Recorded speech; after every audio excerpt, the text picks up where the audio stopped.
Having someone like you around brings down the family's dignity. Could you please just turn around and leave? The exit is over there. Of course, I argued back, but the groom didn't like it and threw the congratulatory envelope I had given at the reception at me in a fit of rage. Can't you see you're out of place? Stop whining and get out.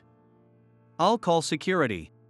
At my own sister's wedding, just because I'm not well educated, am I not allowed to celebrate by her side? How can he say such cruel things? My name is Ryan. Our family consists of my parents, my adorable sister, and me, making us a family of 4. When I mention having a sister, my classmates say things like, "Isn't it a hassle?" or "She must be noisy and annoying," but I've never thought that. Maybe it's because of the age gap between us. My sister's name is Emily. She always wears her black hair in twin tails and is truly adorable. My classmates mock me, saying that I have a sister complex, but I don't care. There's nothing wrong with thinking a sister who adores me is cute. Because I often turn down invitations from classmates after school or on weekends to spend time with my sister. My reputation as having a sister complex became well known at school. Then, when I was 15, right in the middle of preparing for high school entrance exams, our parents won a neighborhood lottery and were going on a tour trip. At first, they hesitated to leave us alone, but I assured them we could manage, as I was already 15 and Emily was a second grader. I told them we'd be fine and sent them off. It was just a short 3-day, 2-night trip. We could handle that much on our own. We were enjoying our summer vacation, looking forward to hearing all about their trip when they returned. Then came the news. The plane my parents were on had crashed. Because it was a lottery tour, the organizer contacted us, and I took Emily to the meeting place they specified. It was chaotic, with shouting, crying, and many people in shock. Emily was scared and started crying, which made everything even harder. We were told that the plane had crashed into the ocean due to maintenance issues, and the airline would cover most of the compensation. The tour company also promised some compensation and made apologies like the kind you could only see in a press conference in front of the gathered relatives. The bodies were being recovered one by one, and I had to go for identification. I informed my teacher, Mr. Adams, and Emily's teacher about what had happened, and they came to help. While I went for identification, I asked them to look after Emily. My parents had never mentioned any relatives, nor did I have any of their contact information. Ryan, stay strong. You can come to me for anything, Mr. Adams said, helping with the identification and the funeral. He assisted with the compensation procedures and even introduced us to a reliable lawyer. Emily, though anxious, followed everything I said. With the help of many, I somehow managed to get through my parents' sudden death. But problems remained. Not knowing any relatives meant having no family. Though I wanted to go to high school, I couldn't in this situation. Still, I needed a high school diploma for my future. After consulting with Mr. Adams, I chose to work during the day to earn money and attend night school to get my high school diploma. Mr. Adams said, "Even after you graduate, come to me anytime. I'll always be here to help." For work, I chose a construction job that paid well, even for someone with just a middle school education. While working there to cover living expenses, I also managed household chores and saved for Emily's school fees. The compensation we received was mostly spent on our parents' funeral and grave maintenance. The airline, a small company, went bankrupt due to the accident, and as a child, I had no idea how to seek additional compensation. The remaining compensation was used for Emily's high school fees, but it was still a tight situation. I decided not to touch our parents' inheritance so that Emily wouldn't feel embarrassed when she eventually got married. One challenge was keeping the fact that Emily and I had no parents from her friends. It's not that our parents weren't around anymore because they did something wrong, but the world didn't care and we were often treated harshly.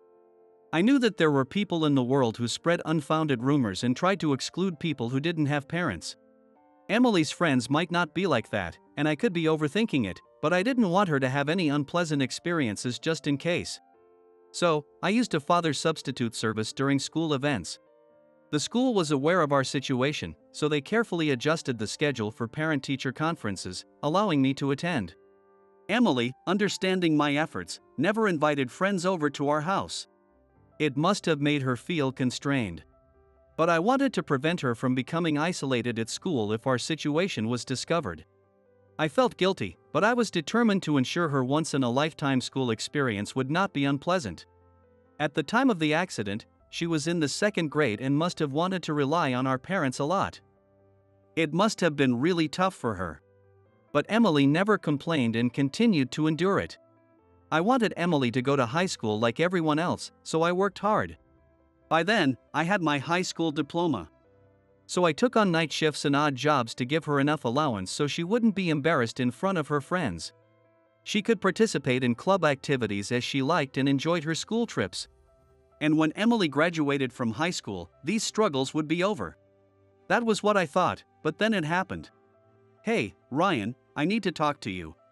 When Emily started with that, I was honestly about to tell her that I couldn't cover her college expenses. If she really wanted to go, she'd have to get a scholarship. "I want to go to art school." "What?" "Art schools, depending on the institution, can be extremely expensive. Public universities do exist, but only a handful of people can get in. I've heard that even talented individuals find it difficult." "I'm sorry. I can't afford that." "Why not? Just take on more jobs." "I really want to study art." "Do you even know how much art school costs?" "We're barely managing as it is." "It's not that simple. I wanted to support Emily's dreams. But with my current salary, it was impossible. Especially since finding a better paying job immediately with just a high school diploma was unrealistic." "Why?" "I'd been holding back all this time. I couldn't invite friends over in elementary school, I missed out on summer camps and outings. I didn't get new clothes or enjoy fashion." "That's the same for me too." I had made Emily endure a lot. But I wasn't just playing around either. I had longed to experience club activities, sports festivals, school trips, and cultural festivals in high school. I wanted to go to college and work with art, like my father. Reaching my breaking point, I spilled everything. Had Emily simply expressed her desire to attend art school, I wouldn't have exploded like this. But her suggesting I take on more jobs when I was already working as hard as I could was too much. Couldn't she say something like, "I'll get a job too, or I'll apply for scholarships"? I had given up my dreams after all this struggle, yet I found myself jealous of Emily, who was able to experience what I had wanted. I thought she understood me. I couldn't stand the idea that Emily was pursuing her dreams in college, built on my sacrifices. "I'm not working just for you. I can't put up with your selfishness anymore." "What? You're my brother. You should be doing this for me. Emily, I got you through high school. If you want to pursue your own path from here, you need to bear that responsibility yourself." "What? Why?" I hoped this would make her reflect a little. I hoped that she would calm down and think more seriously about college. That's what I thought. "Fine. I don't want to see your stubborn face anymore." Emily threw those words at me and stormed back to her room, and just left the house the next morning. When I checked her room, many of her belongings were gone. I thought it was just a temporary runaway, she'd be back soon. But Emily remained out of contact. Panicking, I called her classmates and found out she was staying at a friend's house, which was a relief. I went to her friend's house while she was out, apologized for the trouble, and compensated some money for living expenses. The friend's parents laughed it off, saying it was normal for a high school girl, but I felt nothing but shame. Still, they promised to look after her until graduation, so I gratefully accepted and gave them money for her stay. They must have felt something as parents that I couldn't understand. "I'm sorry. Please take care of Emily," I said, handing over my contact information, asking them to contact me if anything went wrong, and returned home. I continued jumping from job to job.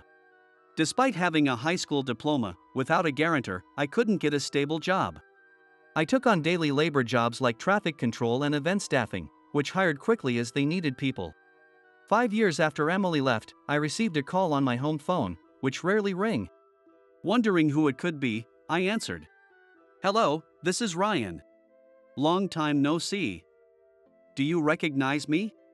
The voice was unmistakable, even without an introduction. I hadn't forgotten for a single day since that day. It was Emily's voice. "Emily?" "Yeah. How have you been?" "Good, it's been a while." Despite our falling out, her voice was warm, and I found myself smiling unknowingly. I didn't know what her plan was after high school. I knew that she didn't go to art school after all, but I had always wondered what had become of her. I'm getting married. What? I was genuinely surprised by her unexpected news. My fiancé is a wealthy man named Kenneth. Will you come to the wedding? I couldn't immediately comprehend who Kenneth was. But if Emily chose him, I wouldn't object unless he was a terrible person. Emily was no longer a child needing my protection. A wealthy man? Would someone like me be welcome? Though I had a high school diploma, that was all. I worried my background might tarnish her happiness. Then, would you come if I said it was a job request? Do you know about my situation? See? Now you'll come, right? Indeed, if she phrased it as a job, I couldn't refuse. Checking the wedding date, I found I had no work scheduled that day.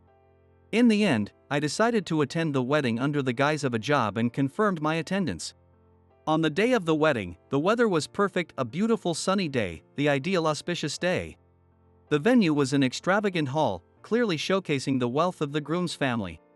With a wry smile, I approached the reception to greet everyone when Kenneth, Emily's soon-to-be husband, appeared. May I help you? He was tall, with brown hair slicked back and wearing a frock coat. Kenneth looked me up and down, sizing me up. His rude attitude gave me the worst first impression. And who might you be? Oh, you're Emily's brother. He said this after checking the register at the reception and seeing my name freshly written. Being late to your sister's wedding, huh? Must be nice to be so free. His words dripped with sarcasm, but I didn't react. I had expected something like this from our initial impression. Sorry. I was held up by a work meeting. I explained honestly, lightly bowing and apologizing. Work, huh? Yes. Anyway, are you planning to attend the ceremony dressed like that? Do you even understand the concept of TPO? Even without a college education, you should at least know that. Please try to be more aware of the situation. He was blatantly looking down on me, his face contorted with disdain. Well, Emily, my sister, said my usual clothes would be fine. This is why dealing with ordinary people is such a hassle. Kenneth scoffed at my response. I don't care what Emily said. Having someone like you around taints our family's reputation. I'm sorry. But could you please just turn around and leave? The exit is. He pointed to the exit. Over there. He spoke as if everything he said was undeniably correct. He must have never been contradicted before. But this time, I couldn't back down. No, I need to be let in. I'm here on work, after all. I couldn't abandon a job I had accepted. But Kenneth, furious at my response, threw the congratulatory envelope I had given at the reception at me. Can't you see you're out of place? Stop whining and get out. I'll call security. This was supposed to be a joyous occasion, so why was he so angry? And what had I done to provoke such anger? Hey! What do you think you're doing? Emily, summoned by the staff, arrived at the scene of our argument.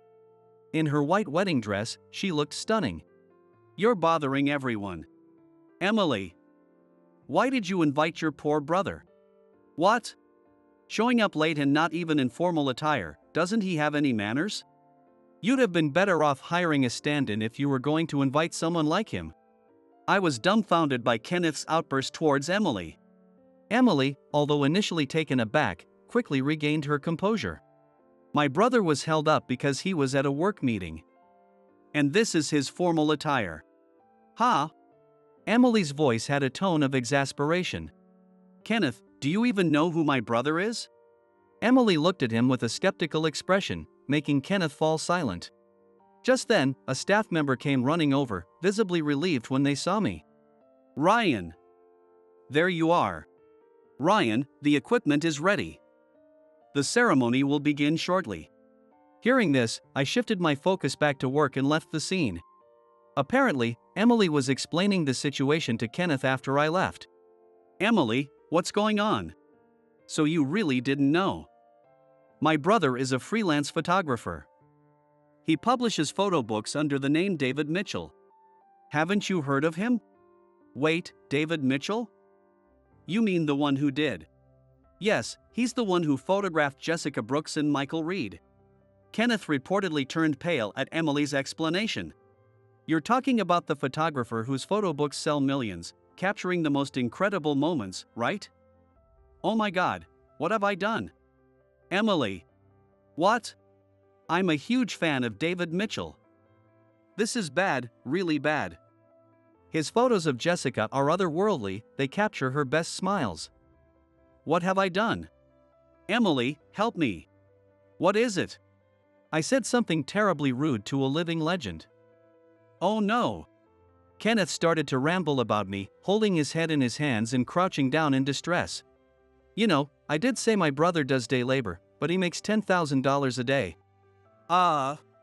Emily, knowing Kenneth's personality, hadn't explained the details about me on purpose. From now on, stop looking down on people based on their appearance. If you don't, I might call off the wedding. Emily reportedly said this expressionlessly, and I would have loved to see it. Soon after, my soon-to-be brother-in-law, Kenneth, came to me, apologizing profusely, almost groveling. Seeing Emily smiling with satisfaction behind him, I thought how solid my sister had become and accepted his apology. In the end, the ceremony went smoothly and grandly. The night before Emily moved into her new home after returning from her honeymoon, she visited me. Thank you for everything, she said, bowing her head respectfully. It felt like the traditional ritual of a daughter saying farewell to her father before marriage, and I couldn't help but get teary-eyed. It feels like I'm sending off a daughter.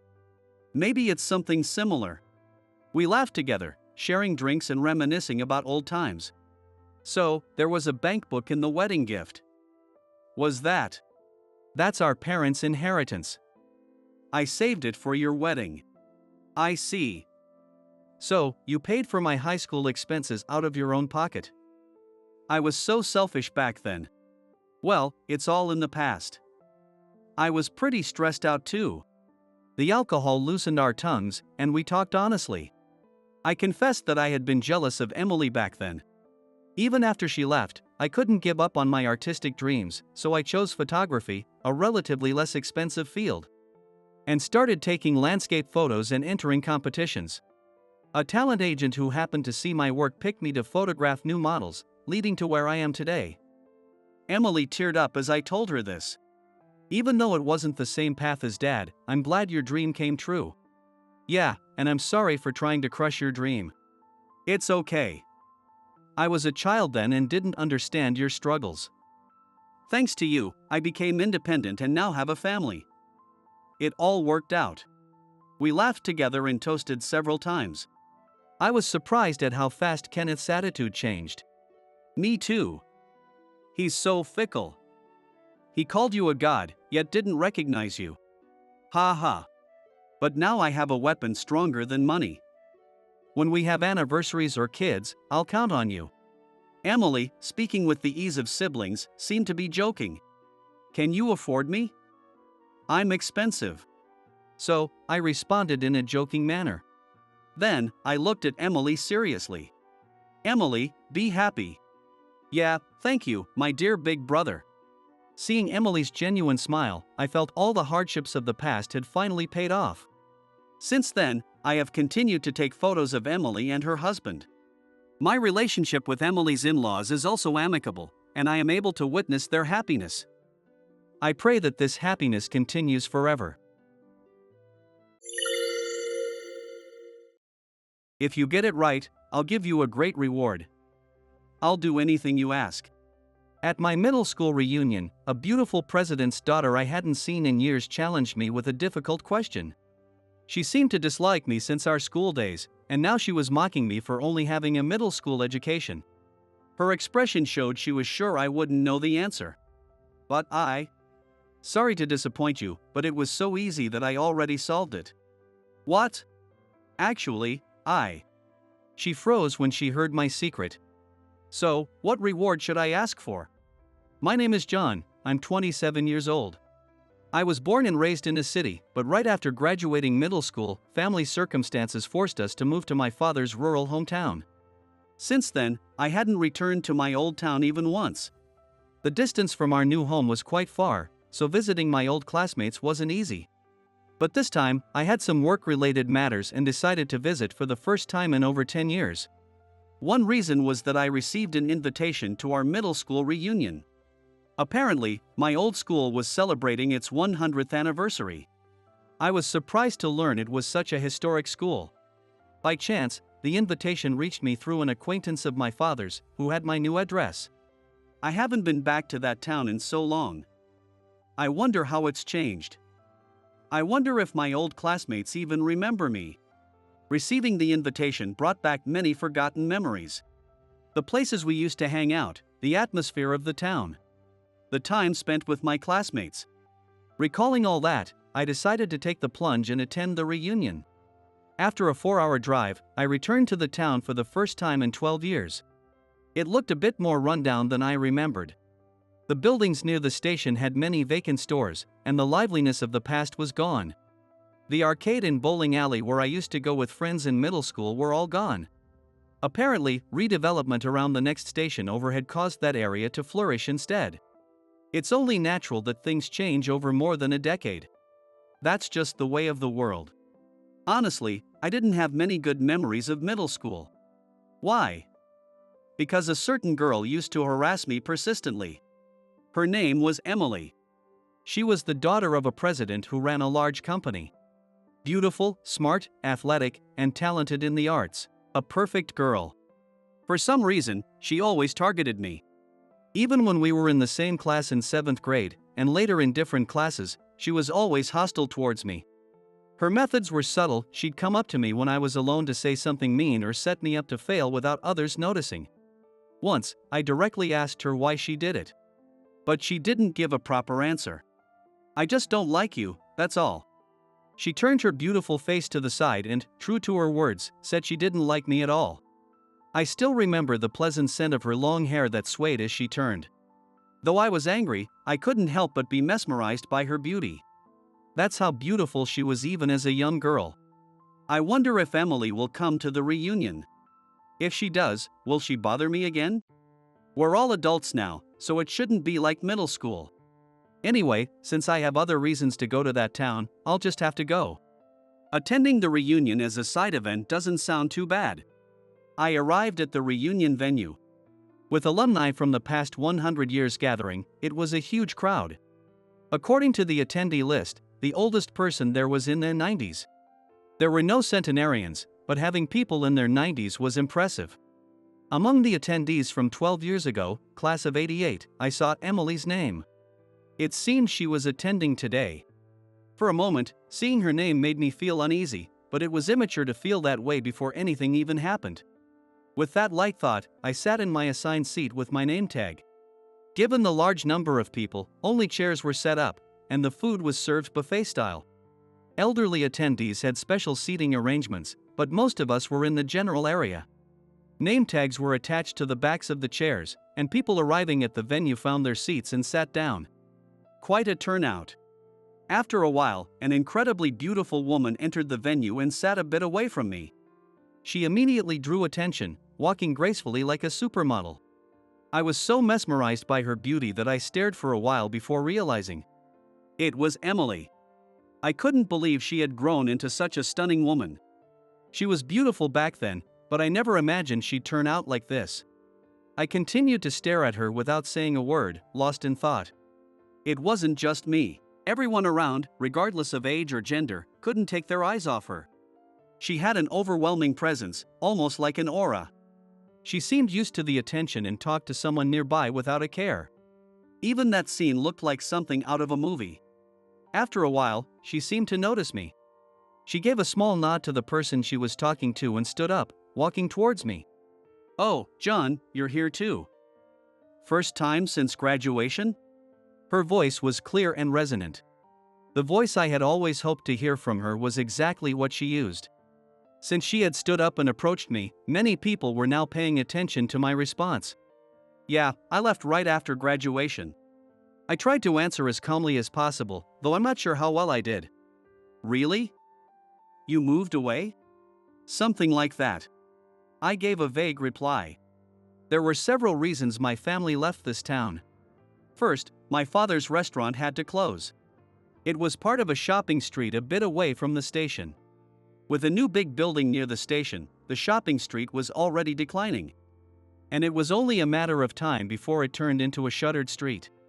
So, the plan was to rebuild the shopping street into a commercial building. If we had wanted, we could have moved our restaurant into the new building, but we had another reason not to. That other reason was my illness. It wasn't life-threatening, but with the relocation plan, my family decided it was better for me to recuperate in my father's rural hometown. So, my parents, my 5 years younger brother, and I moved after I graduated. I got sick in the latter half of my third year of middle school, so fortunately, I had enough attendance to graduate. But I couldn't go on to high school. Come to think of it, you stopped coming to school. Why was that? Emily seemed to remember something I didn't want her to. She asked straightforwardly, without any hesitation. Yeah, I got sick. Really? I had no idea. I thought you were avoiding me. She said this loud enough for only me to hear. She was laughing as she spoke, so it probably looked like we were having a friendly conversation from a distance. I remembered how she used to do the same thing to me back then. When I didn't respond, she continued. Hey, did you really dislike me that much? Why? I wanted to know why she used to pick on me so much. When I stayed silent, she gave me a scornful look and let out a small, mocking laugh. Well, whatever. We're just destined to be like this. What? What do you mean?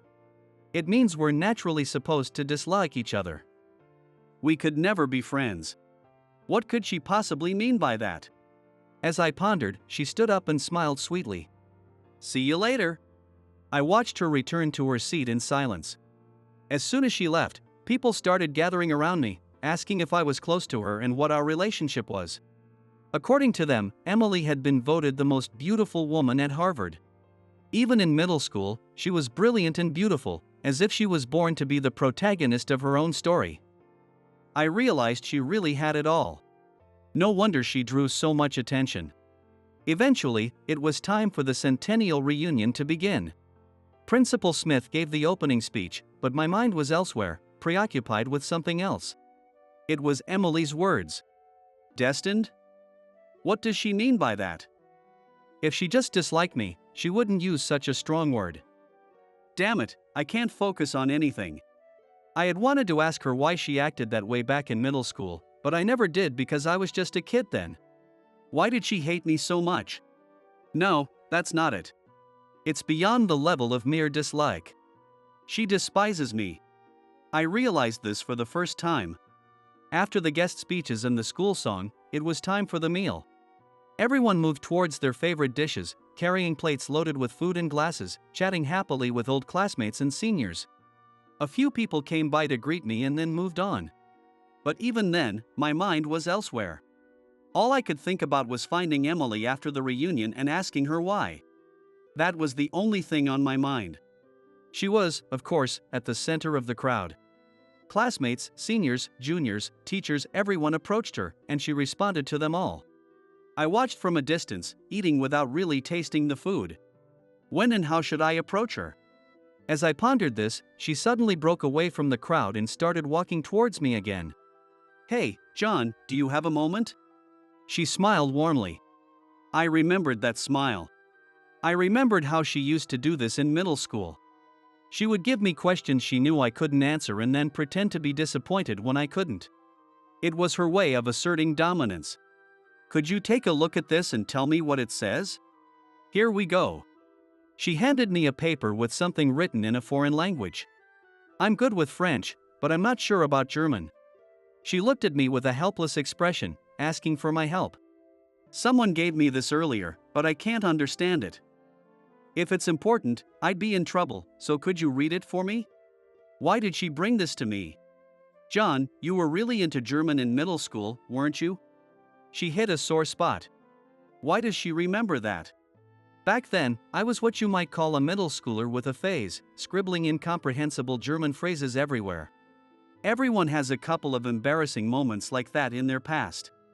You were good at French too, so I thought you might be able to read this now. She's come prepared.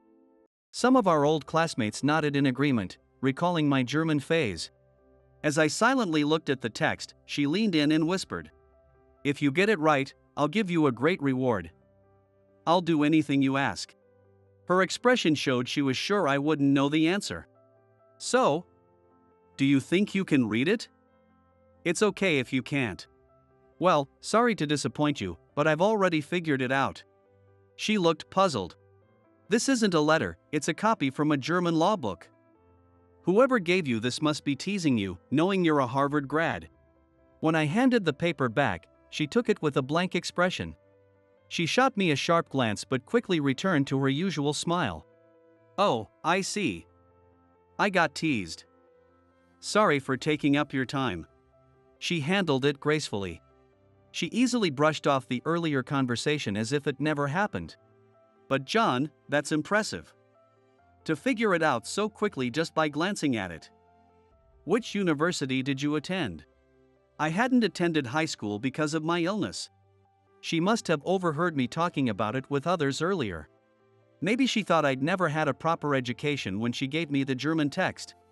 "I went to Stanford," I answered nonchalantly. "What? Stanford?" The room buzzed with whispers. Of course, it did. No one expected someone like me to name-drop Stanford. I couldn't attend high school because of my illness, but I passed my exams and went straight to university.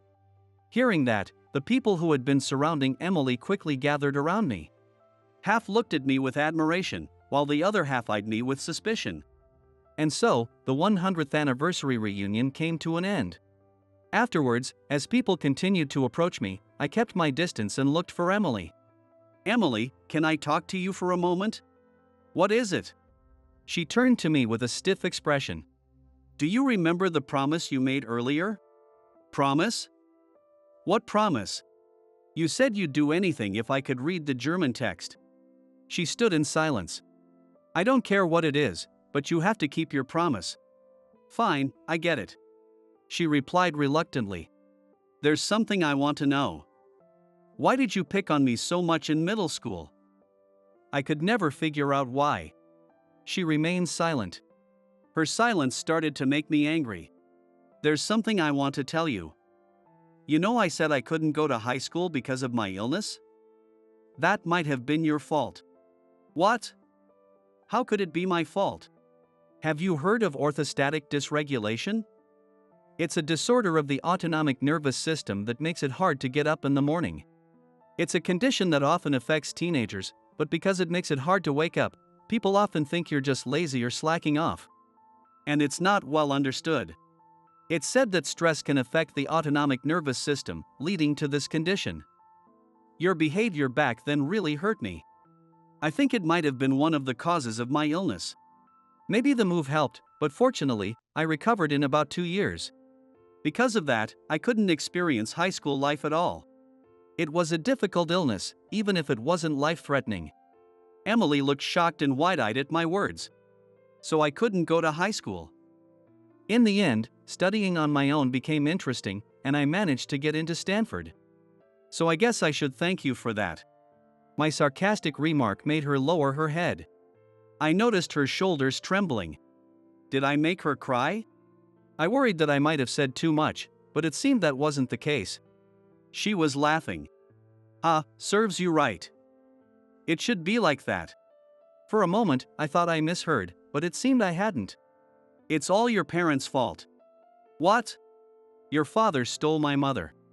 I couldn't believe what I was hearing. "What?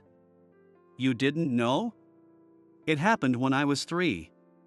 My mother abandoned me and went to your father." "It's true that my mother isn't my biological mother. She married my father when I was 4, and a year later, my brother Tom was born. But I had never heard that she had a child before. Neither of my parents seemed like they would do something like that. In 6th grade, I accidentally found out where my mother was and went to see your father's restaurant. You were there too. Looking so happy with your family of 4. I couldn't forgive you from that moment." Emily glared at me as she continued. I was attending a private integrated school, but I transferred to your public middle school for revenge. That's why. Her story didn't seem like a lie. There was no reason for her to make up something like this. So if my attitude made you sick, it's your parents' fault. She said this with a satisfied smile. I planned to go to the same high school as you, but you suddenly disappeared. To find out you were sick serves you right. I never knew a beautiful woman could look so ugly saying such things. Ask your parents about me. Ask if they know Emily. I could only watch her walk away after hearing her final words. When I got home, I immediately talked to my parents and asked if what she said was true. And it turned out that her story about her mother was true. But the rest of her story was a bit different. Honestly, I couldn't tell which version was correct. But I decided to believe my parents. After that, I reached out to Emily through mutual acquaintances. Unless she knew the truth, she would live her life holding this grudge forever. Fortunately, she agreed to meet me after I explained the situation. We arranged to meet at an old family restaurant in the building near the station. It had been there since my middle school days and was still the only hangout spot in town. The place was quite crowded when I arrived. So, what did your parents say? About that, it seems the story you know is a bit different. I thought about whether I should tell you, but I think you deserve to know the truth. She glared at me, clearly annoyed. Fine, go ahead. Tell me your story. I can't be sure if it's true or not, though. All right. I told her what I had learned from my parents. First of all, my father did not steal her mother from her father. After your mother gave birth to you, she fell ill and was told by the doctor that she might not be able to have any more children. Your father wanted a son to inherit the company, so he forced her out. Oomph, that's a lie. She was reluctant to believe my words. Which was understandable.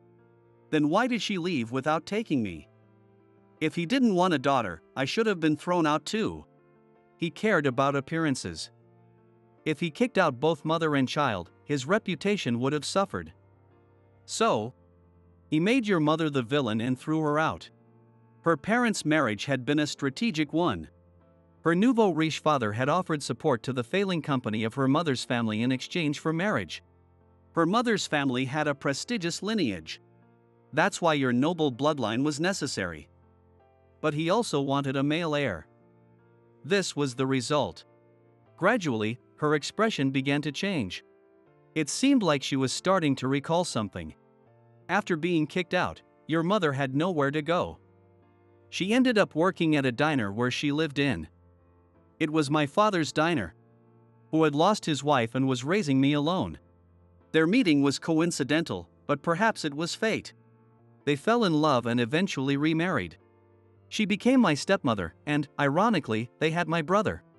If your father hadn't divorced her, thinking she could still have children, my brother might never have been born. It might have been a shocking story for Emily, but I needed to correct these lies. My mother's family company is now run by her younger brother. If you talk to him, you might find out the truth. After hearing my story, she silently stood up and left the restaurant. Days passed without incident. The other reason I had returned to my hometown was to help revitalize the old station building. I had studied business administration at university and was now working as a management consultant. The neighboring station was bustling now, but if I could bring popular shops here, it might change the flow of people. So, I was carefully selecting businesses to fill the vacant spaces. One of those shops was to be run by my father. He used to run a business here, and my brother wanted to work with him. I had to make this project a success. I've always had a soft spot for my brother. One busy day, I was suddenly contacted by Emily. We met at the same old family restaurant. Emily, who had arrived before me, seemed smaller and more subdued than before. As soon as she saw me, she stood up and bowed deeply. I'm sorry. Everything you said was true. According to her, she had always been treated as a nuisance by her stepmother. Her father allowed this and doted on her younger brother. From his perspective, the son he had wanted so badly to the extent of divorcing his first wife was his important heir. Given his concern for appearances, it was understandable that Emily and her brother were treated differently. I always thought my mother abandoned me because she didn't want me. I blamed her for my father's neglect, and I took it out on you. Tears welled up in her eyes. I worked hard to become someone who wasn't unwanted. I studied hard and went to Harvard. But I never stopped feeling like the child my mother abandoned. Listening to my story, she found some things that made sense to her. My father used to say things like, "I supported your mother's family. Because of their status, I'm taking care of you." He'd say, "I'll give you money, but that's it." She had no connection with her mother's side because of this strained relationship. After hearing my story, she decided to talk to her uncle, who now ran the family business.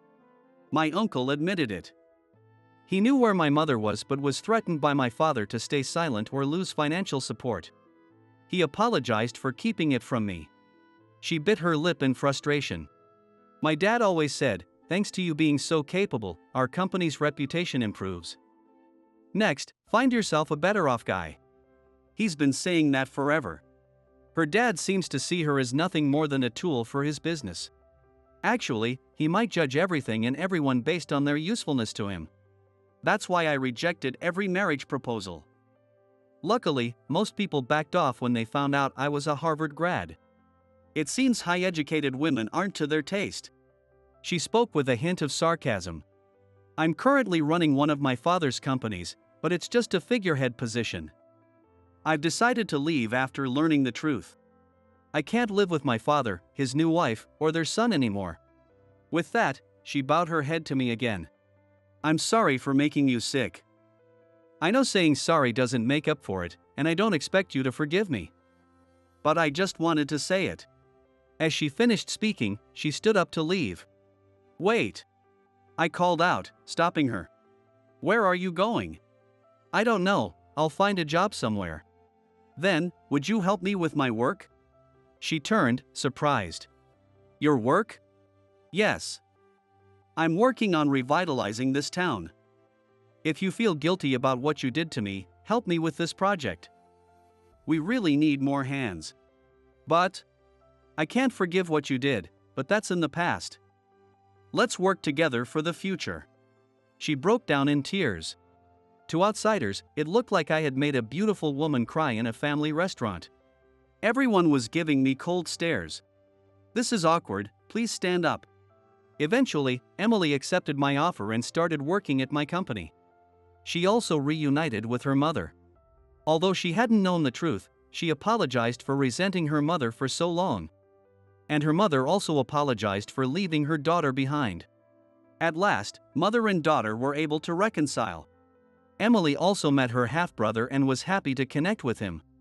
She didn't have a good relationship with her other brother, but my brother is a lovable character. He quickly bonded with her, and soon we were smiling together like a family of 5. Years later, the station building redevelopment was a success, and the town began to regain its former liveliness. The neighboring station didn't decline, and both areas thrived, competing to boost the town. However, Emily's father's company was struggling.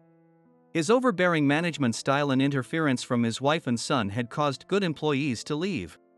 Though the company was still hanging on, he had heard about my success and sought my advice. Are you really going to help his company? I'm not sure. The employees don't deserve to suffer, and it wouldn't be good for the town if the company failed. That was my honest feeling. But there needs to be a change. I'll bring in people from your mother's family's company and have your father step down. I won't let things get worse. Emily looked relieved. Despite everything, she still cared about her family. Over the years, Emily and I had grown closer. Perhaps we might become a real family one day. I had a feeling that might happen. A single sad event had twisted our relationship, but as long as we're alive, there's always a chance to start over. There's no wasted experience in life. What? Oh, nothing. For now, we can only move forward, believing in a brighter tomorrow. I'm sure a bright future awaits us. You're going to be single like this forever. I saw my classmate who stole my fiancé from me 12 years ago. But now, I was no longer single. Let me introduce you to my kid. What? And the moment he saw my child, he completely lost it. My name is John. I'm 40 years old. I'm an ordinary office worker with a wife and kids. Back in middle school, I was shy and preferred reading books in the school library over playing with friends. Books gave me knowledge and I enjoyed immersing myself in their worlds. So, I would always read in the library. One day, a girl approached me. "You come to the library every day, right? Is that book interesting? Do I know you?" The girl who spoke to me, her name was Emily. We weren't in the same class, but she was well known, so I remembered her name. She had a mature quality that didn't seem typical for a classmate, and she was very popular with the boys. She was the school's it girl. I was surprised that she spoke to someone as unremarkable as me, even though there were other boys around. I must have looked suspicious as I glanced around. She laughed at me. "Hee hee, of course I'm asking you. I'm Emily. What's your name?" "I'm John. Do you want to borrow this book? I just finished it. It's really good." I finished the last line of the book and handed it to her. She accepted it happily, her face lit up with a big smile. "Thank you. I've been really curious about this book. I was debating whether to borrow it after returning my other book. But then I saw you reading it and had to ask. If you say it's good, then I'll definitely read it." It seemed my opinion convinced her to borrow the book. It turned out she was more interested in the book than in me. "Thank you so much. See you later." Since it was after school, she thanked me and left with the book. To me, she was like a whirlwind rather than the it girl. Suddenly appeared, borrowed the book, and left just like that. But she was the first person to ever ask me about a book, so I didn't mind at all. Other classmates were more into playing soccer or baseball outside. They had no interest in the world of books. I never thought I would meet someone who shared my hobby, but you never know. From that day on, Emily would talk to me every day in the library. "I'm just like you, John. I love books and don't fit in with the others. For some reason, everyone avoids me." I thought it was probably because Emily was too high above everyone, making them feel intimidated. She wasn't aware of her own appeal, but it was surprising to learn that Emily, like me, struggled to fit in with our classmates. "But you were different, John. Would you be my friend?" "Of course." Yay! Seeing Emily so happy, I thought it was a bit over the top, but I was glad my first friend in middle school was her. We became friends, but we didn't realize that someone had been watching us. The person who jealously observed our friendship was my classmate, Mike. "Hey, what's your deal with the it girl? I saw you talking with her in the library yesterday." The next day, when I arrived at school, Mike, who had apparently been waiting for me, suddenly confronted me and asked. I was surprised, but I told him we were just friends. He snorted at me. "Friends with the it girl? You must be kidding. There's no way you two are even on the same level." Mike and his entourage laughed at me. He loved soccer and often played it with his friends outside. He thought that I was creepy for always reading books, and would often bully me, but today it was worse than usual. He had never mentioned Emily before today, so it was clear he saw us in the library and decided to bring it up just to mess with me. "Her name's Emily, alright? If you like her, why don't you talk to her? She's looking for friends." "Of course, I know her name. Just because you're getting close to her, don't think you're better than me. Watch, I'll take her from you." I honestly was just friends with Emily, and Mike was wildly mistaken. But she was my first real friend. I already had to deal with him interrupting my reading, and now he wanted to ruin my friendship with Emily? I had a bad feeling. And that feeling proved correct. After school, as I headed to the library, Mike followed me, grinning. "What? Why are you following me?" "Because if you go to the library, Emily shows up too." I wanted to point out that Emily came to the library because she loved books, not because of me, but it seemed too much trouble to explain. So I just let him be. When I reached the library, I returned the book I had borrowed. As I picked out a new book from the shelves, Emily appeared. "John." She immediately ran towards me when she saw me, but Mike stepped in front of her, blocking her path. "Whoa, you startled me. Who are you?" "I'm Mike. I'm friends with John, and I've heard a lot about you, Emily." I came along because I wanted you to recommend some books to me. Really? Nice to meet you, Mike. Emily seemed to believe him completely. As I watched, annoyed at Mike's lie, Emily started recommending books to him. I should get going. Not wanting to interrupt, I tried to leave, but Emily noticed and tried to call me back, only to be blocked again by Mike. Aren't there any other good books?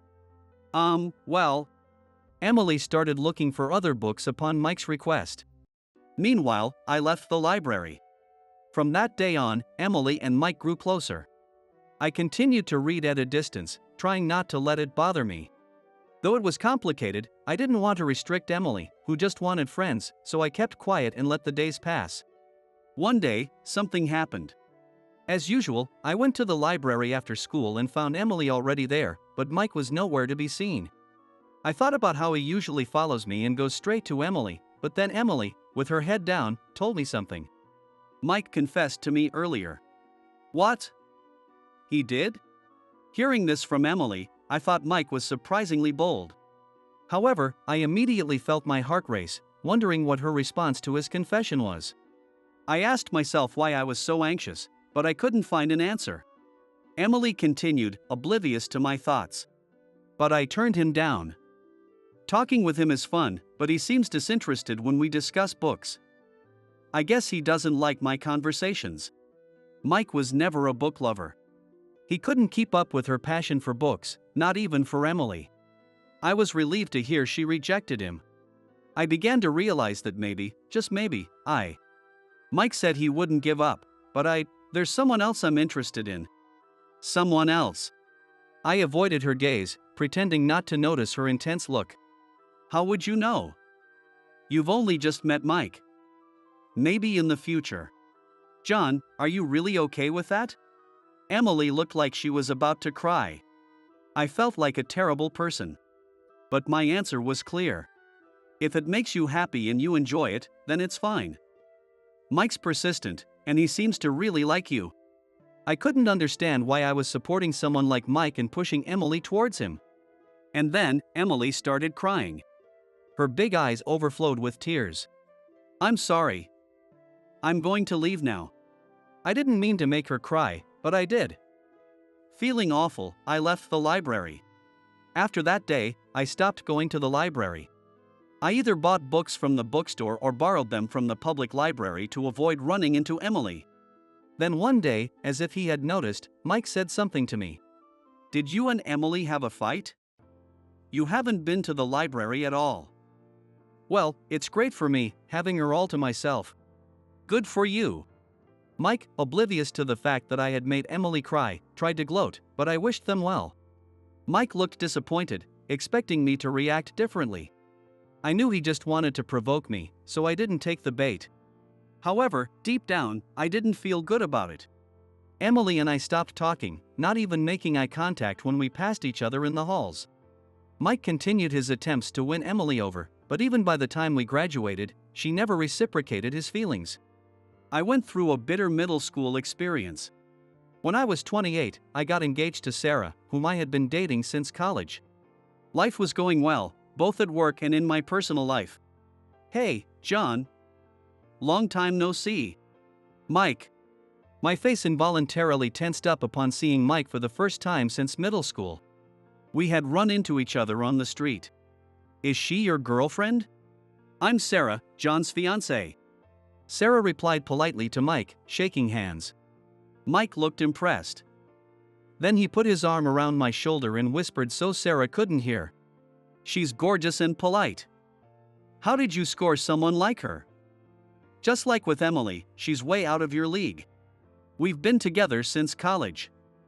How about you and Emily? You kept trying, didn't you? I naturally thought of Emily and asked. Mike looked genuinely downhearted and said, Emily. We went to the same high school, but she never gave me a chance. So, to get over her, introduce me to Sarah. What?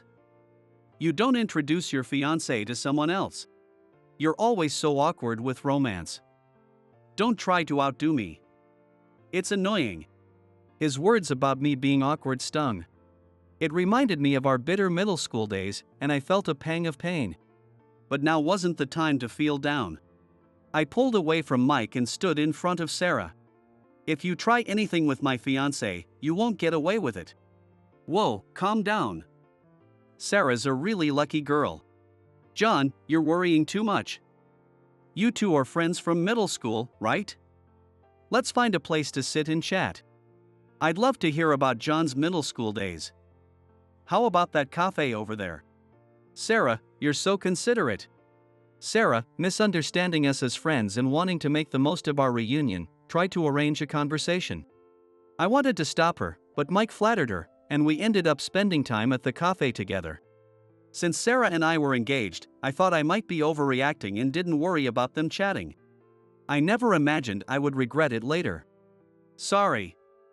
It's all my fault. Please don't blame Sarah. Let me take responsibility. A few months later, Mike showed up at my house with Sarah for apology.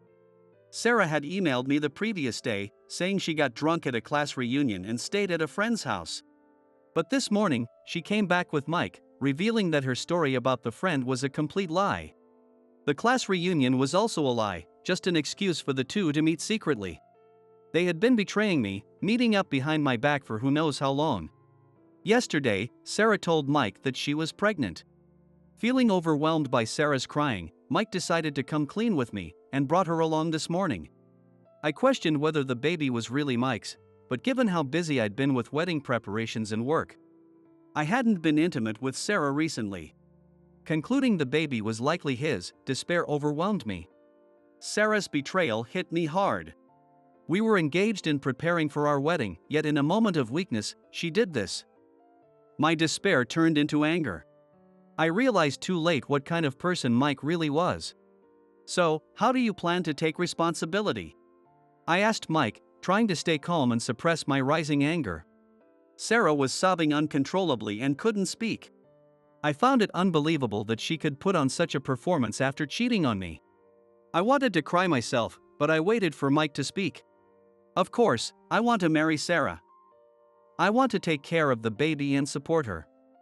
So, please let me have her. I beg you. Mike apologized again, and Sarah joined him. Seeing them apologizing, I knew there was no point in arguing. Fine. Pack your things and leave before I change my mind. I turned my back on them and went to my room. Hearing them rejoice as they left made it even harder. This house, which I had bought for my future with Sarah and our child, now felt empty. I collapsed onto my bed, burying my face in the pillow. I didn't want to think about anything for a while. From then on, I vowed to live my life without them. But 12 years later, fate brought us together again. It was just after I turned 40. It all started with a letter that arrived at my home. The letter contained an invitation to a middle school reunion. I decided to attend, and on the day of the reunion, I headed to the venue mentioned in the letter. When I entered, I saw many of my former classmates, now grown up. They seemed to remember my last name. When they noticed me, they ran up to me and started talking. Hey, it's John. Long time no see. Then I heard a voice I hadn't heard in 12 years, Mike's voice, and I turned in that direction, recognizing it immediately. Noticing me, Mike walked over and said, "Can we talk outside for a bit?" and led me out of the venue. How's Sarah doing? I asked first, and Mike gave a short reply, "She's fine. The kid's grown up, in middle school now." It's like looking at our younger selves. I may not have gotten Emily, but I took Sarah from you.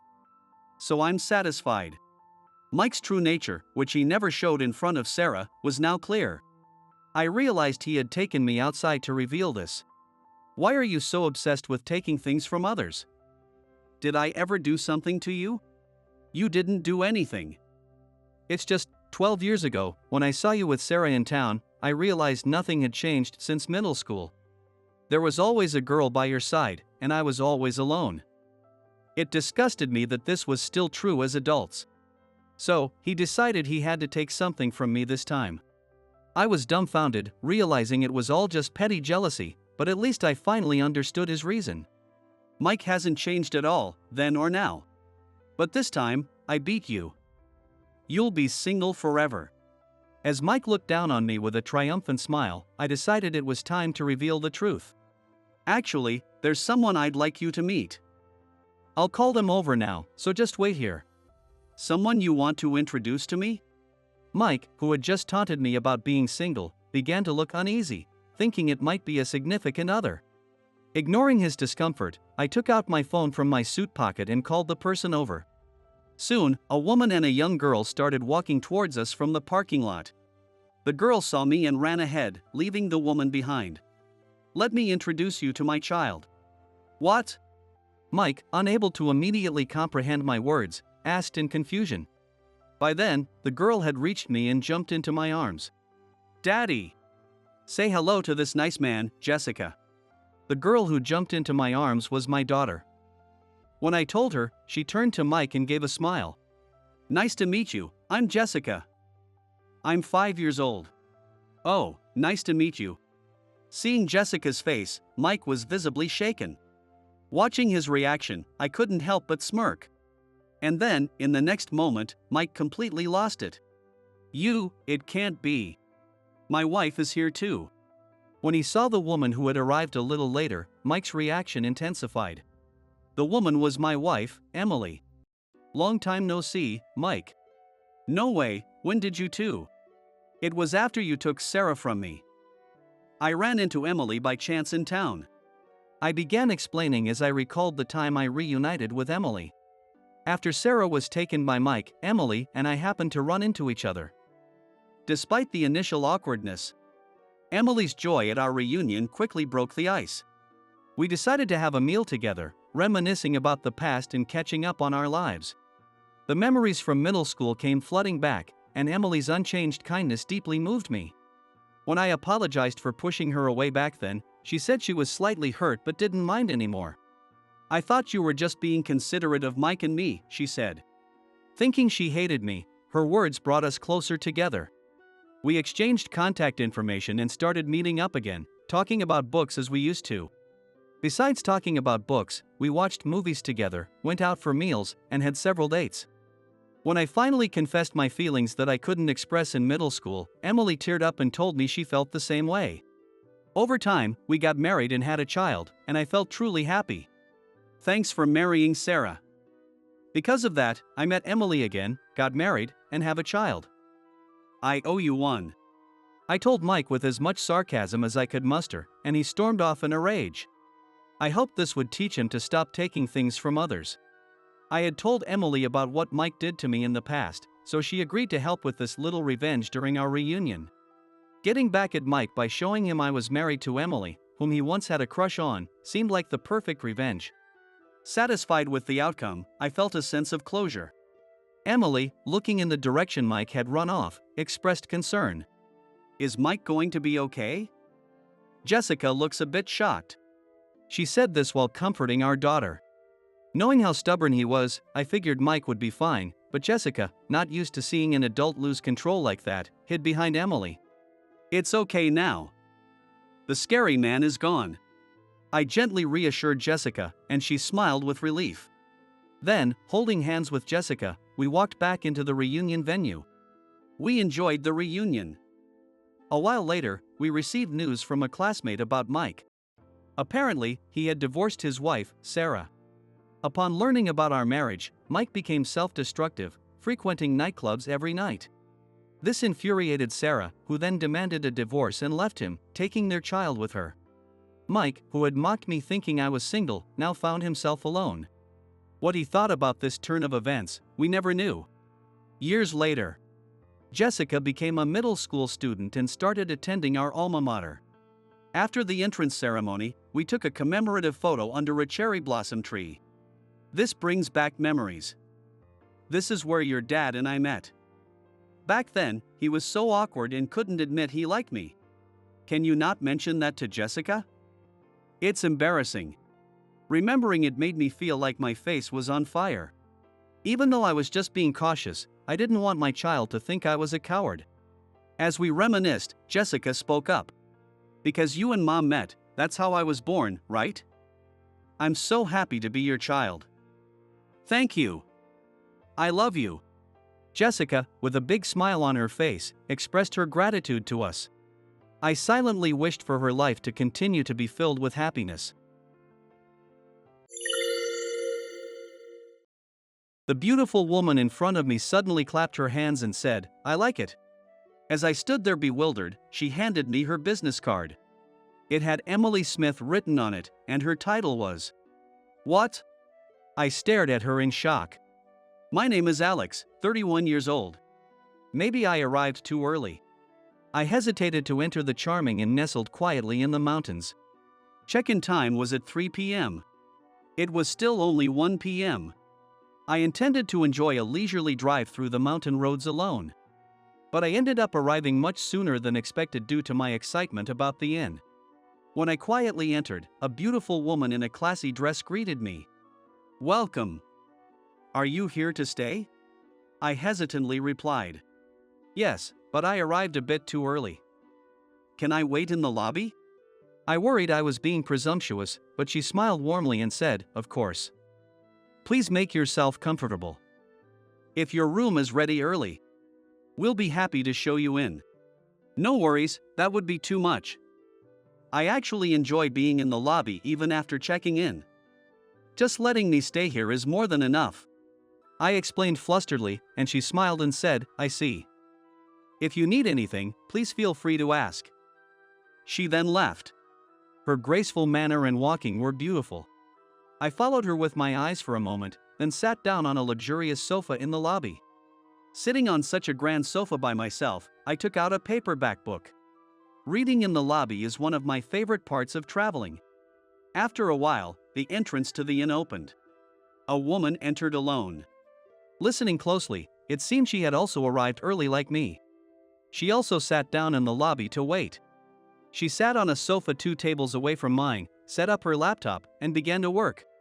She was stunningly beautiful. With slightly upturned, almond-shaped eyes and long lashes. Her slender face was sharp and elegant, and she had an excellent figure.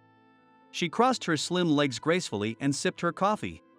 Her laptop must have finished booting up. She started typing away on the keyboard.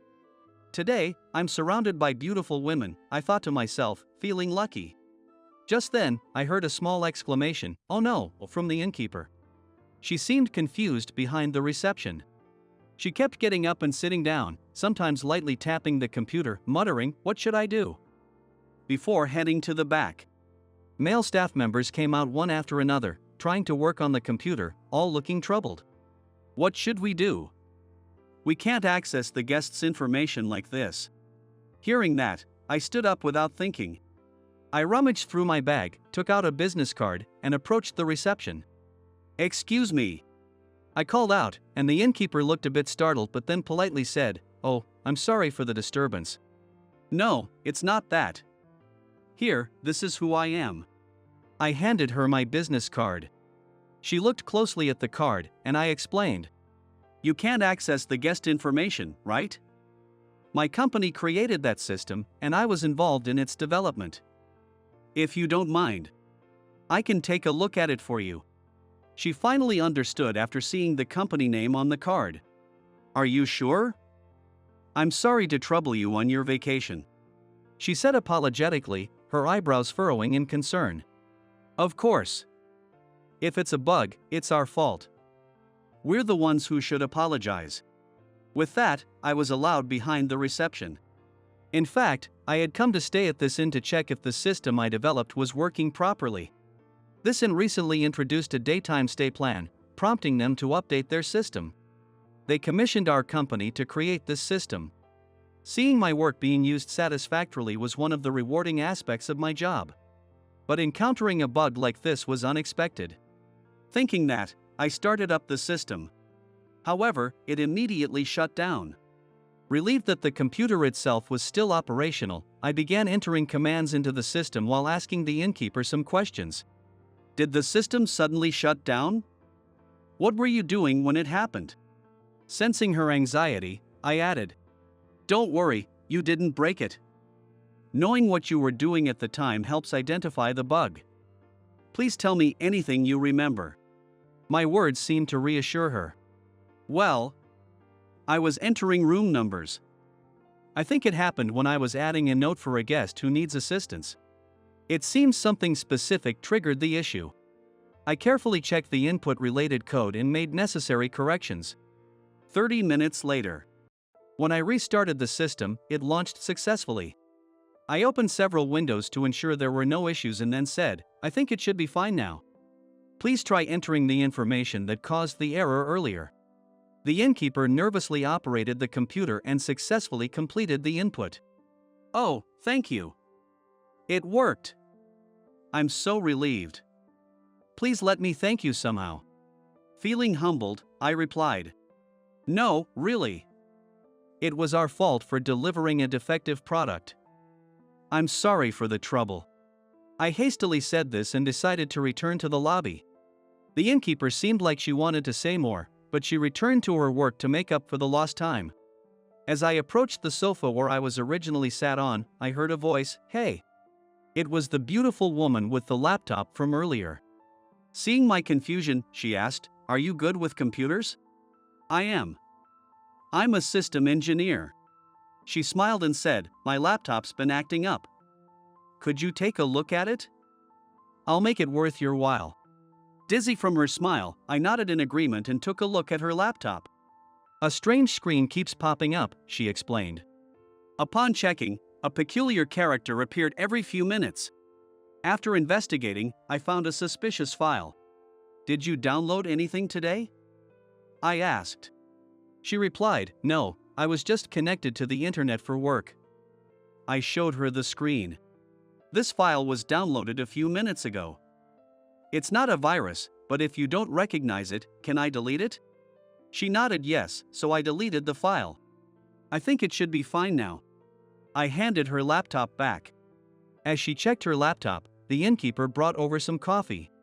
"Thank you for earlier. Would you like some coffee?" "You too, miss." Placing the coffee down, she smiled. "Can I have some too?" The woman raised her head from her laptop, surprised. "Of course." The innkeeper replied with a smile, then turned to me. "Thank you again for your help. It was very kind of you. If we have any more issues, can we contact your company for assistance?" I nodded in agreement. "Yes, that's fine. I plan to retire soon, but I'll make sure my colleague takes over." The innkeeper looked disappointed. "Really? That's too bad." I gave a faint smile. "Could I borrow my business card for a moment?" I took the card from the innkeeper and wrote down the name of a trusted colleague. "If you need anything, please contact this person. They're even more reliable than I am." The innkeeper smiled as she took the card and said, "Thank you," before leaving. As I admired her poised figure, I heard a voice. "Are you really quitting? You're so skilled. Were you headhunted by another company?" Her abrupt questions caught me off guard, but I answered honestly. "No, the company is struggling financially. They asked for voluntary resignations, so I stepped up." Her eyes widened. "You volunteered? Why?" Her straightforwardness was oddly comforting. "I'm single and free. All my colleagues are either married or have partners, so they would be in trouble if they suddenly lost their jobs." She laughed. "You're too kind." I thought for a moment. Maybe. I just didn't want to see everyone panic. "I have no regrets." She smirked. "You're really kind. But I don't dislike that." Her words flustered me. "Well, the current company just churns out products without thorough checkups. I want to do more meticulous work. But I haven't lined up another job yet." My rushed words revealed a truth I hadn't even admitted to myself. I had come to this in hoping to see my system working flawlessly. Instead, I saw it encountering bugs. With more thorough checks, these bugs could have been fixed before delivery. That was that kind of easy mistake. I pondered this with a somber expression. The beautiful woman suddenly clapped her hands and said, "I like you." I looked puzzled, and she handed me her business card. It had Emily Smith written on it, and her title was, "What? CEO?" I stared at her in shock. "Yes. I'm Emily, the CEO of a moderately successful IT company I founded in my 20s. Call me Emily."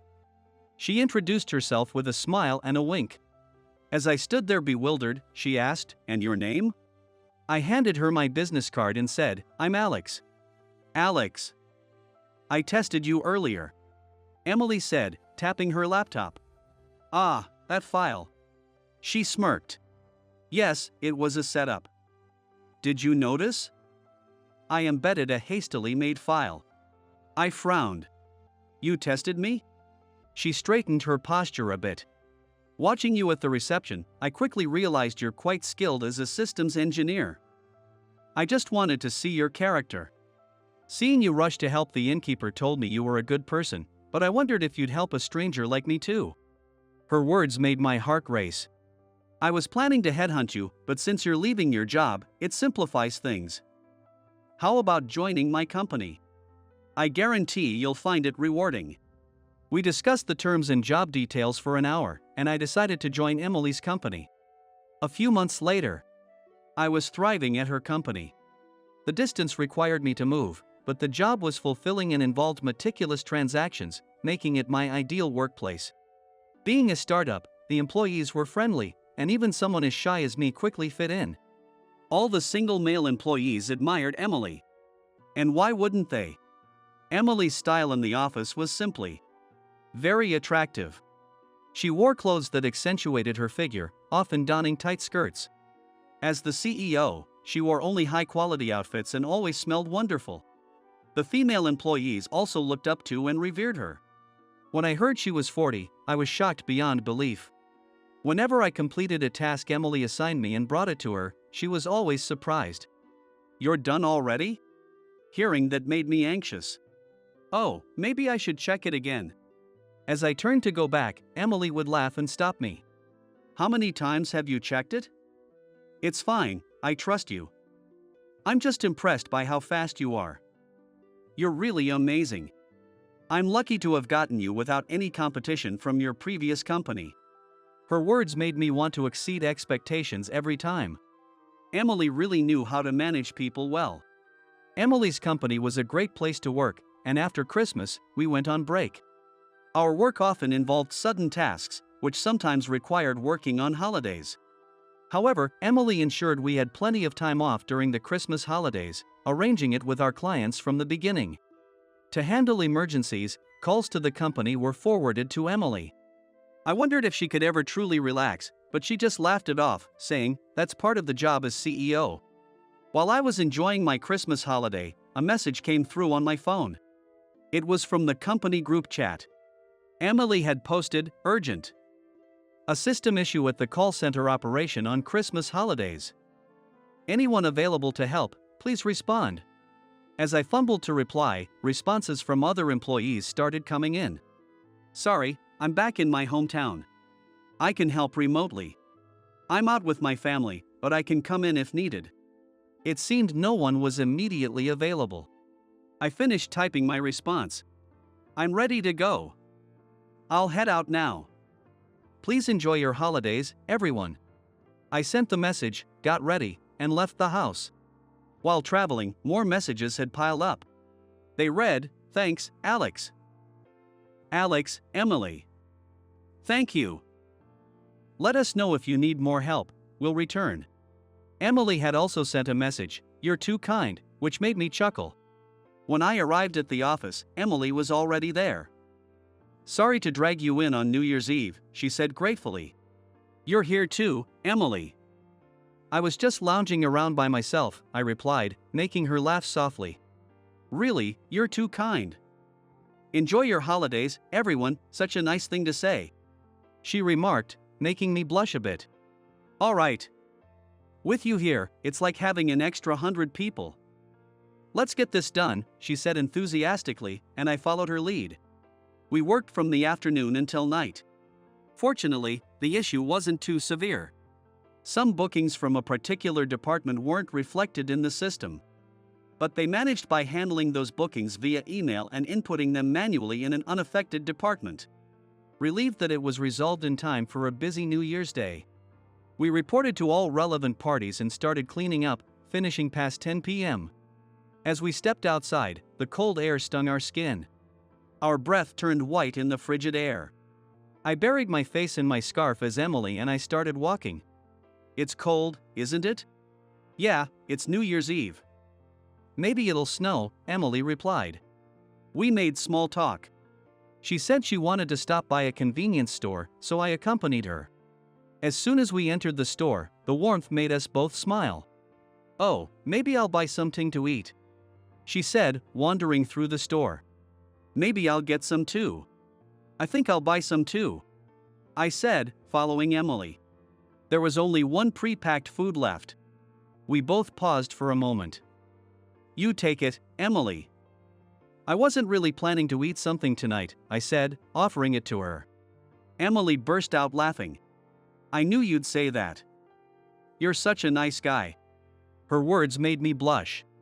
No, seriously. It's not a problem. As I tried to explain, Emily glanced around and found something in the frozen section. She picked up a package. Then how about this? We can eat it together at my place.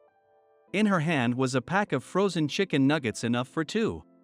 Wait, together, at your place. Before I could process what she said, Emily was already heading to the cashier. Yeah, my place is close by. If you miss the last train, you can take a taxi home. Emily was concerned about something entirely different from what I was worried about. But wait. I'm a guy, and you're a woman living alone. I stammered, chasing after her as she briskly walked out of the convenience store. Emily laughed heartily. Come on, what could happen? You're 31, and I'm a 40-year-old woman. Stop worrying and let's go. She laughed it off and kept walking. Wait. Didn't she realize how attractive she was? Even at 40, her figure and beauty were undeniable. But I had given a proper warning. I asked if it was okay for me as a man to enter her home. She said it was fine. So, I'll take her up on the offer. This might be a once-in-a-lifetime opportunity. I made up my mind and followed Emily. As soon as I entered her apartment, a sweet fragrance filled the air. The sweet fragrance that always surrounded Emily filled the entire room. Her apartment was tidy. There weren't many belongings. I just did a big cleanup, she said, preparing coffee. She told me to sit wherever, so I chose a small sofa. I felt incredibly nervous. After a while, Emily brought over some hot coffee and also a bottle of champagne with glasses. You can drink, right? I saw you drinking at the company party. The amber liquid fizzed pleasantly as she poured it into the elegant glasses. The sound of the bubbles was soothing. And Emily raised her glass. She clinked her glass against mine and said, Good job. I'm glad you were here, Alex. Just hearing those words made my heart race. I downed my champagne in one gulp. I sat on the sofa while Emily sat on another sofa. As she adjusted her legs, Emily asked, By the way, Alex, aren't you visiting your parents? Oh, I already did. My sister's family is coming for New Year's, and it's so noisy. I have 3 sisters, and the whole family. How many are coming again? 13. The youngest is 3, so I end up being their playmate. There's no place for me, so I always go home early. Leave the Christmas gifts for the kids, and leave. Emily burst into laughter, clearly surprised. At my previous job, someone always had to work during the holidays, so I took my break early and worked on the Christmas holiday. This was the one thing I appreciated about the old job. This year, I also thought about how to make an excuse, but in the end, I got my break early and told my family I was working on the holidays and advanced going home. Having 3 sisters must be tough. A potential spouse might be scared off. I couldn't handle it. Hearing that, I felt a bit deflated. And I hesitantly asked, Emily, are you not planning to get married? Her face clouded at the question. I'm too strong-willed to get married. Everyone at the company probably calls me boss lady behind my back. It's true that Emily is strict at work. But that strictness only makes her more attractive. What are you talking about? Emily, everyone looks up to you. When I said that, she blushed slightly. You say such nice things. Now, drink up. She poured more champagne, almost as if to hide her embarrassment. Well, it might be my chance now. There was something I wanted to tell Emily. I felt it was rude to say it from far, so I moved to sit next to her. Emily looked puzzled.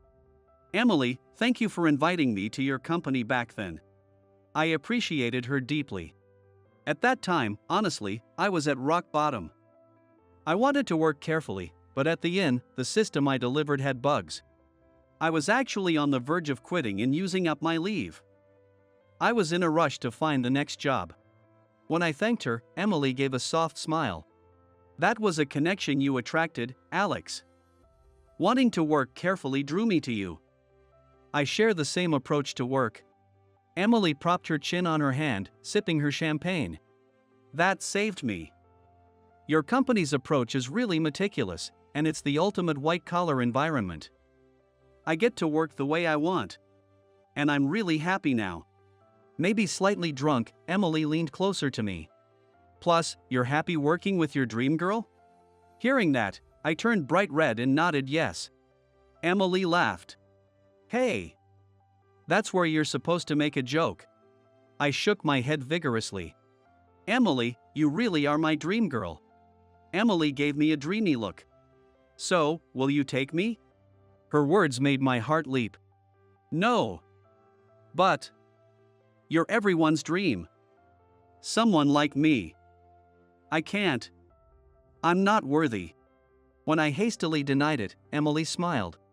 Will kind-hearted Alex give me up too? Her upward glance made my blood boil. I don't want to give you up. I'm happy just seeing you. But I don't want anyone else to marry you. When I confessed, Emily gave a wry smile. What do you mean? Are you telling me not to get married? Those words gave me a sudden push. Will you marry me? Emily finished her champagne. If your sisters are okay with me, then sure. I couldn't tell if she was serious or teasing. I pulled out my phone and opened the family group chat. Then I pulled Emily close. Hey, wait. We took a selfie together and posted it in the group. I sent the message, "This is my future wife." Emily, who seemed to sober up quickly, panicked and said, "Delete it. Right now," but my sisters had already read it. Emily turned pale. Don't worry, it will be fine. As I said that, messages started flooding in. No way. You have such a beautiful girlfriend? She looks amazing. Bet she's great at her job. Hurry up and introduce us. I want to get to know her, filled the screen, and I chuckled. Really? Are you sure about me? I'm about 10 years older. Won't your parents have a problem with that? Emily, who was always so confident, seemed unusually demure. That side of her tugged at my heartstrings. My parents are fine with it. I showed her the next message. It read, "Looking forward to welcoming another wonderful daughter into our family." After having chicken nuggets for New Year's Eve, we went out to see fireworks. Honestly, things were moving so fast that I could barely keep up. But Emily and I were holding hands, waiting for the countdown. Yes, we are holding hands. My heart was pounding loudly. It feels like a dream, doesn't it? Her words made me nervous. When I first met you at the inn, I thought, what a kind person. I was surprised to hear that. But I was from the company that made that system. Emily smiled and shook her head. After that, you helped me with my computer even though we didn't know each other. I couldn't say no to a request from a beautiful woman. At that moment, I thought I'd love to work with this person. And I also thought, if this cute guy were my boyfriend, he'd love me so much. I turned red at her words. Saying cute isn't exactly a compliment for a guy.